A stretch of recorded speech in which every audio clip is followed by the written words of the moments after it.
کہانی کا عنوان ہے گھمنڈی۔ چادر میں چھپی ہوئی عورت کی آنکھیں اور چہرہ بتا رہا تھا کہ وہ ایک خوبصورت اور نازک سی عورت ہے۔ مجھے یقین نہیں آیا کہ اس عورت نے قتل کیا ہے۔ یہ کیسے قتل کر سکتی ہے، وہ بھی کسی مرد کو؟ اس کا شوہر اپنے 2 بچوں کے ساتھ اسے جیل میں ملنے آیا تھا۔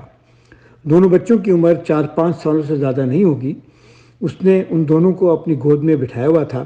اتنی ممتا، اتنا پیار میں نے کبھی بھی کسی عورت کے چہرے پہ نہیں دیکھا تھا۔ وہ ان دونوں بچوں نے اپنی ماں کو اس طرح سے جکڑا ہوا تھا۔ ماں کا پیار اور بچوں کی محبت کی اس تصویر نے میرا دل بوجھل کر دیا۔ یہ سوچ کر میرے آنسو نکل آئے کہ ان کو تھوڑی دیر میں جدا ہونا ہوگا۔ اس کی کہانی پنجاب کے ایک چھوٹے سے گاؤں میں شروع ہوئی تھی، جہاں ابھی تک زمیندار، سردار اور مسجد کے مولوی ہی سب کچھ ہوتے ہیں۔ وہی فیصلہ کرتے ہیں کہ لوگ کیسے زندگی گزاریں گے، کیسے رہیں گے۔ ان کے گھروں کے فیصلے گھر والے نہیں کرتے، بلکہ وہ کرتے ہیں جو سب کچھ کرنے کے اہل ہوتے ہیں، کیونکہ سرکار ان کی ہوتی ہے۔ وہ پولیس کو چلاتے ہیں، فوج ان کی حفاظت کرتی ہے، عدالت انہیں آزاد کر دیتی ہے۔ کہنے کو تو ملک آزاد ہو چکا ہے، یہاں جمہوریت بھی ہے، آئین بھی ہے، مگر غریب نہ آزاد ہیں، نہ ہی ان کے لیے کوئی آئین ہے اور نہ ہی قانون ان کا ساتھ دیتا ہے۔ وہ شہر میں ہوں یا گاؤں میں، وہ کسان ہوں یا مزدور، ذلت ان کی قسمت ہے، غربت ان کا اثاثہ ہے۔ ان کے ساتھ کوئی بھی کسی بھی وقت کچھ بھی کر سکتا ہے۔ یہی ان کا مقدر ہے، یہی ان کا نصیب بھی۔ یہ صدیوں سے اس دھرتی پہ رہ رہے ہیں ذلتوں کے مارے لوگ۔ وہ گاؤں سے تھوڑا دور چھوٹے سے اسکول میں پڑھنے جاتی تھی، اپنی سہیلیوں کے ساتھ کھیتوں کو پھلانتے ہوئے، پرندوں کو اڑاتے ہوئے، پھولوں کو چنتے ہوئے، تتلیوں کو پکڑتے ہوئے۔ زندگی حسین تھی۔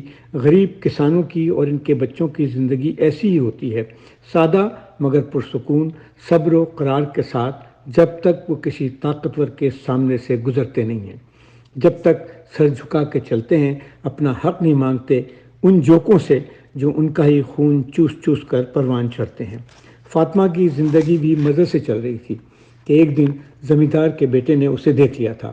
8ویں کلاس میں پڑھنے والی چھوٹی سی بچی کو پتہ بھی نہیں ہوتا ہے کہ زمیندار اور زمیندار کے بیٹے میں کیا طاقت ہوتی ہے۔ وہ مالک ہوتے ہیں اپنے کھیت، مزدوروں کے، مزاروں کے، اپنے ہاری کے۔ وہ سب کچھ کر سکتے ہیں، انہیں سب کچھ کرنے کی آزادی بھی ہوتی ہے۔ ان سے کوئی پوچھتا نہیں ہے، کوئی پوچھ سکتا نہیں ہے۔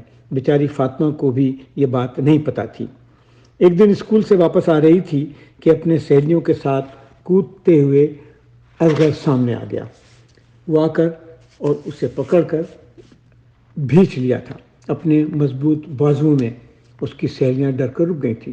اس نے اس کے گالوں اور ہونٹوں کو زبردستی چومنے کی کوشش کی، مگر فاطمہ نے بڑی ہمت اور بڑے زور سے اس کے پیٹ پر اپنے پیروں سے حملہ کیا تھا اور زمین پہ گر گئی تھی۔ وہ بھی گر گیا تھا۔ اس نے اسی وقت اس کے منہ پر تھوک بھی دیا تھا۔ اصغر اٹھا تھا، اٹھ کر اس کی طرف آیا، اس کے منہ پر زوردار تھپڑ مارا تھا۔ گھمنڈی، میں تیرا دماغ درست کروں گا۔ اور دوسری لڑکیوں نے شور مچانا شروع کر دیا تھا۔ اصغر بہت تیزی سے بھاگتا ہوا اس پگڈنڈی سے اتر کر اپنے کھیتوں کی طرف چلا گیا تھا۔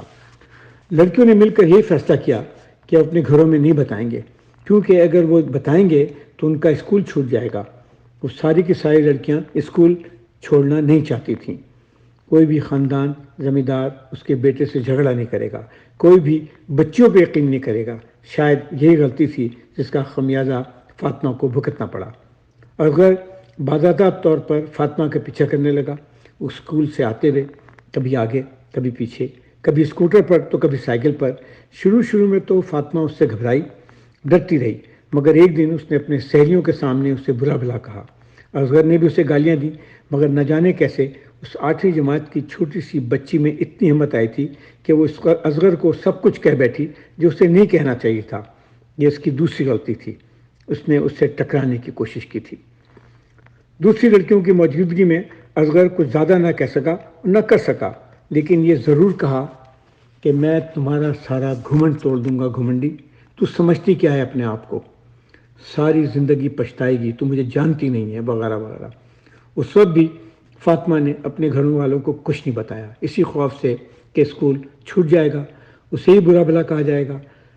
ہمارے سماج میں یہی ہوتا ہے، مائیں اپنے بچوں کو یہی سکھاتی ہیں، وہ ایسے ہی پروان چڑھاتی ہیں، انہیں اسی طرح سے بڑا کیا جاتا ہے۔ خاندان کا ڈر، سماج کا ڈر، شوہر کا ڈر، یہی ان کی زندگی ہوتی ہے۔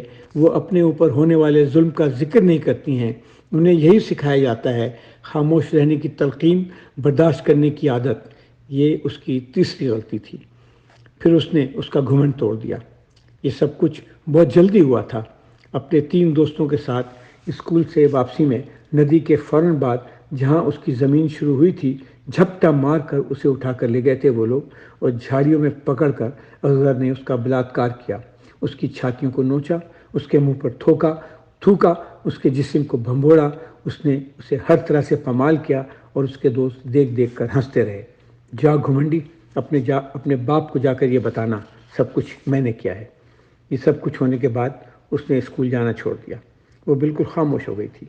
چند سہیلیوں کے علاوہ کسی کو نہیں پتہ چلا کہ فاطمہ کو کیا ہو گیا ہے، سوائے اس کی ماں کے، جس نے اس وقت چین کا سانس لیا جب فاطمہ کی ماہواری نہیں رکی تھی، لیکن وہ گھر پر ہی رک گئی تھی۔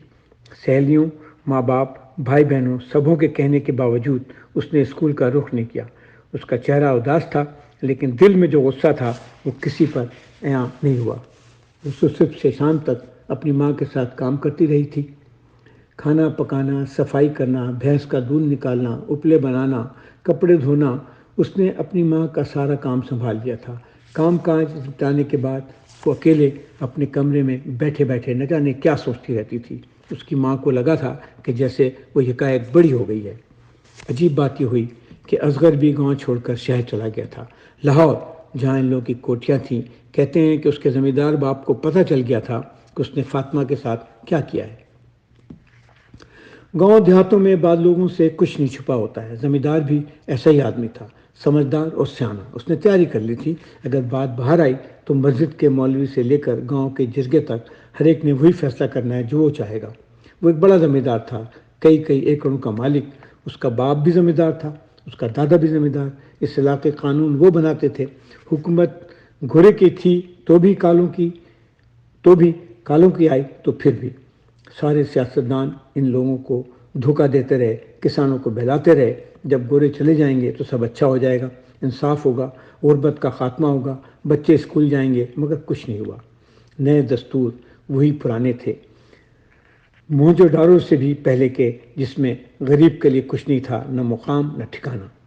فاطمہ نے ماں کو قسم دے دی تھی اور خود خاموش ہو گئی تھی۔ ایسے میں اس کا رشتہ آ گیا ایک پولیس والے کا، گاؤں کی مسجد کے امام کے توسط سے۔ کسی کو بھی نہیں پتا تھا کہ اس رشتے کے پیچھے زمیندار ہے۔ زمیندار، سردار، جاگیردار، مولوی، امام سیانے ہوتے ہیں، انہیں پتہ ہوتا ہے نظام کیسے چلتا ہے، مالکوں کو کیسے بچاتے ہیں، کبھی دھونس سے، کبھی ظلم سے اور کبھی سازش سے۔ فاطمہ کی شادی ہو گئی، جیسے غریب ماں باپ کے بچوں کی شادی ہو جاتی ہے، کبھی خاموشی کے ساتھ، کبھی مجبوری سے، کبھی سازش سے۔ فاطمہ شادی کر کے اپنے شوہر کے گھر چلی گئی تھی۔ گاؤں میں کسی کو پتہ بھی نہیں تھا کہ کیا ہو چکا تھا، لوگ تو بھول جاتے ہیں، اس کی سہیلیاں بھی بھول گئی تھیں۔ اس کے شوہر اور بچوں کے جانے کے بعد مجھ سے ملنے چلا گیا۔ جیل کا ڈاکٹر کسی سے کبھی بھی کسی وقت ملنے جا سکتا ہے۔ مجھے دیکھ کر اس کے چہرے پر ایک اداس سی مسکراہٹ آئی۔ کیسی ہو تم؟ میں نے سوال کیا تھا۔ میں ٹھیک ہوں ڈاکٹر، اس نے مجھ سے اداس لہجے میں کہا تھا۔ تمہارے بچے بہت خوبصورت ہیں، مجھے بہت اچھا لگا انہیں تمہارے ساتھ دیکھ کر، وہ سب خوش تھے، مجھے بھی خوشی ہوئی، میں نے اس کی طرف دیکھتے ہوئے کہا تھا۔ میرا آدمی، میرے بچے سبھی اچھے ہیں، اس نے اسی لہجے میں جواب دیا تھا۔ اس کی آنکھوں میں تاروں جیسی جلملاہٹ کودی تھی۔ میں ڈاکٹر ہوں، یہاں پر کوئی تکلیف، کوئی بیماری ہو تو مجھے بتانا، میں نے دوبارہ سے کہا تھا۔ نہیں ڈاکٹر، کوئی تکلیف نہیں ہے، سب اچھا ہے، جیسا جیل میں ہونا چاہیے، مجھے کوئی بیماری نہیں ہے، بس بچے یاد آتے ہیں، لیکن کوئی بات نہیں، میرا آدمی اچھا آدمی ہے، وہ ان کا خیال رکھے گا، اس نے آہستہ آہستہ میرے جواب میں کہا تھا۔ میں جیلر کو کہہ دوں گا، جب بھی تمہارے بچے آئیں گے تمہیں زیادہ وقت دیا جائے گا۔ جیلر اچھا آدمی ہے، میں نے اسے یقین دہانی کرائی تھی۔ سر، قتل کا مقدمہ ہے، آپ جانتے ہیں، زندگی شاید جیل میں ہی گزارنی پڑ جائے یا پھر پھانسی کے پھندے سے لٹکنا پڑے گا، اس نے بڑے سکون سے میری طرف دیکھتے ہوئے کہا تھا۔ میں نے اسے حیرت سے دیکھا۔ قتل کے ملزم، اور وہ بھی ایک عورت کو، میں نے کبھی بھی اتنا پرسکون نہیں دیکھا تھا۔ اس وقت مجھے بہت اچھی لگی تھی۔ میں نے دل ہی دل میں اس کی خود اعتمادی اور بات کرنے کے انداز سے بہت متاثر ہوا۔ میں دل ہی دل میں اس کی خود اعتمادی اور بات کرنے کے انداز سے بہت متاثر ہوا تھا۔ تم نے قتل کیوں کیا تھا؟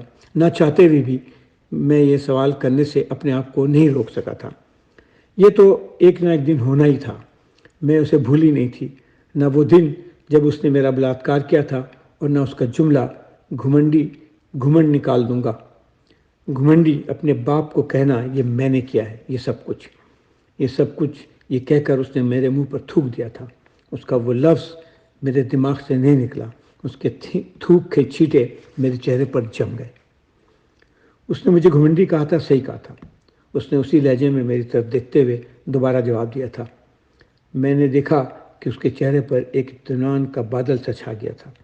اس دن اس کے شوہر نے اسے بتایا تھا کہ گھر پر مہمان آ رہے ہیں، وہ جلدی میں ہوں گے، چائے پی کے چلے جائیں گے۔ اس نے مہمان کے آنے سے پہلے ہی ساری تیاری کر لی تھی، سموسے، چھولے، دہی بڑے، پکوڑے بنا کر تیار کر لیے تھے۔ پھر مہمان بھی آ گئے۔ مہمان کے آنے کے بعد اس نے دروازے کی جھری سے دیکھا تو پھر اس کے اختیار میں کچھ نہیں رہا تھا۔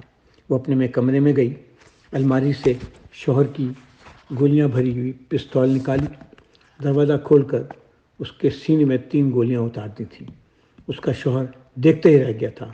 اصغر سن چہرے سے اسے دیکھتا ہوا زمین پر گر گیا تھا۔ وہ اس کے قریب گئی، زور سے پکارا تھا، پہچان لیا مجھے؟ میں ہوں، وہی ہوں، گھمنڈی۔ یہ کہہ کر اس نے میری طرف دیکھا تھا، پھر بولی تھی، ڈاکٹر صاحب دیکھ لو، میرے چہرے پر جمع ہوا تھوک بھی بہہ گیا ہے۔